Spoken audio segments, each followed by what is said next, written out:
Bonjour à tous, nous reprenons la Gemara à la page Vav, au verso du traité Brachot, avec deux points d'approfondissement. Amar Rav Chelbo, Amar Ravuna. Donc Rav Chelbo a rapporté au nom de Ravuna, Kol hakovea makom letfilato, Elohé Abraham be'ezro. Tout celui qui fixe une place à sa prière, le Dieu d'Abraham vient à son aide. Ainsi sont les mots de la Gemara. Quel est le fond de cette ordonnance de la Gemara, d'avoir une place fixe pour sa prière? Alors les commentateurs expliquent qu'il s'agit là, il y a différentes explications, mais l'une des principales qui est mentionnée ici, c'est qu'il s'agit là d'une précaution pour pouvoir le mieux se concentrer dans la prière. Le fait qu'on a une place fixe, c'est ça qui va nous aider à avoir le plus de concentration dans notre prière.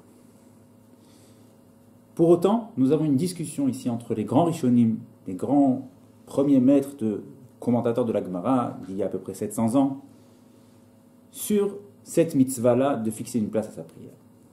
Rabbeinu Yona de Gironde, lui, étudie que cette ordonnance de la Gemara ne parle que de la maison. Autrement dit, uniquement à la maison, nous avons une mitzvah de prier toujours à la même place, de se fixer une place pour la prière. Mais à la synagogue, il n'y a pas de mitzvah. Compris, on peut prier d'un coin ou à l'autre, sans préférer une place particulière. En revanche, le Rosh, Rabbeinu Asher d'Espagne, qui lui faisait partie des grands décisionnaires aussi d'il y a à peu près 700 ans, est en désaccord avec Rabbeinu Yona. Et lui comprend que la Gemara ici parle que ce soit à la maison ou que ce soit à la synagogue. Dans un cas comme dans l'autre, nous avons une mitzvah de nous fixer une place pour notre prière. Il y a lieu de comprendre quel est le fond de leur discussion. Et l'explication est la suivante.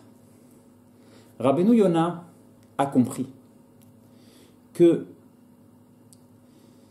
le levier de le facteur qui va faire qu'on va avoir plus de concentration, qui va éviter les fuites de la pensée, c'est le fait de se trouver dans un lieu qui est consacré à la tfila, consacré à la prière.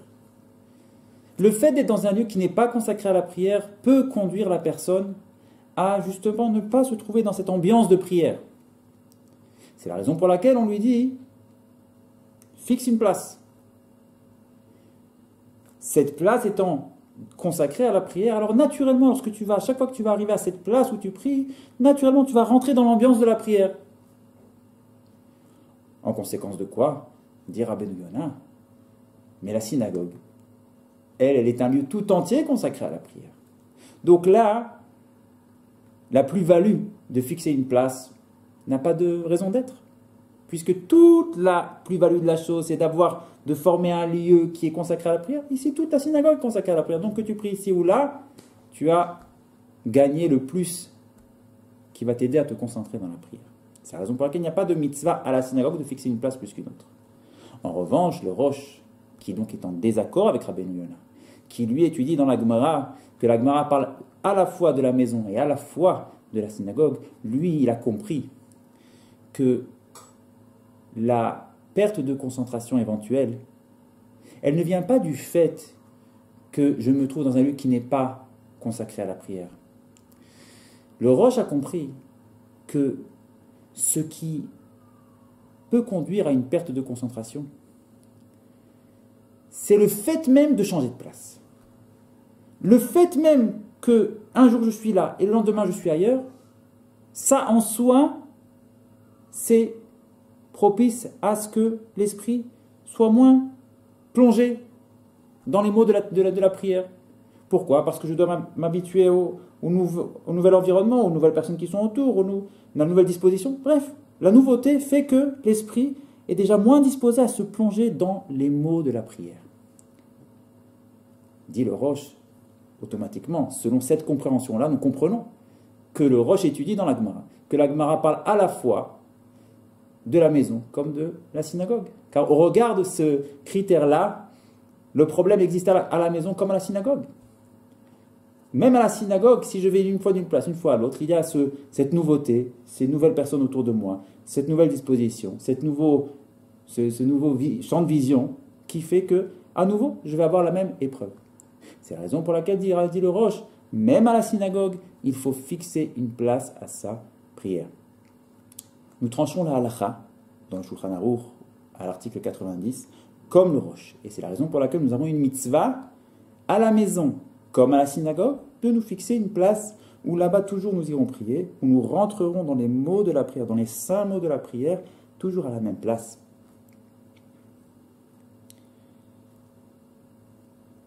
Continue la Gemara. Deuxième point d'approfondissement sur le sujet. Dit la Gemara sur cette personne-là qui pendant sa vie a s'est soucié à se fixer une place à la synagogue. Nous dit la Gemara au Kishemet, lorsque cette personne-là quitte ce monde, Omrimlo, nous disons sur lui, et Anav, et Chassid, Mitalmidav, c'est l'Avraham Avinu. Quelle personne humble, quelle personne pieuse, elle compte parmi les élèves de Avraham. Alors nous allons nous arrêter sur ce point-là. Quel rapport y a-t-il entre cette personne qui s'est conduite au cours de sa vie en fixant une place à sa prière et l'humilité? Puisque nous voyons que la Gemara dit que lorsque cette personne quitte ce monde, nous disons sur elle qu'elle était humble parce qu'elle fixait une place à sa prière. Quel rapport? D'autant plus que nous savons que selon la halakha, selon la loi juive, il est interdit d'exagérer les louanges que nous faisons sur un défunt. Il faut dire les choses qui étaient vraies. Et là, la Gemara nous dit de dire sur cette personne-là qu'elle était humble. Quel rapport entre fixer sa place de prière et l'humilité? Une des façons d'expliquer la chose est la suivante.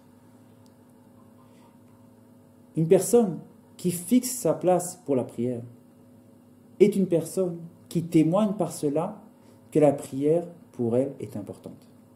Que se concentrer dans la prière est important. C'est la raison pour laquelle elle met toutes ses chances de son côté pour se concentrer le mieux possible dans la prière. Par cela, elle témoigne que pour elle, la prière, c'est quelque chose qui compte, qui a du poids. Une personne qui donne du poids à la prière, c'est une personne qui est humble. Parce que c'est une personne qui conçoit, qui vit que sans Hachem, elle ne peut pas s'arranger. C'est ça l'humilité. L'humilité, c'est de savoir que tout seul, je ne m'en sors pas. J'ai besoin que tu m'aides, Hachem.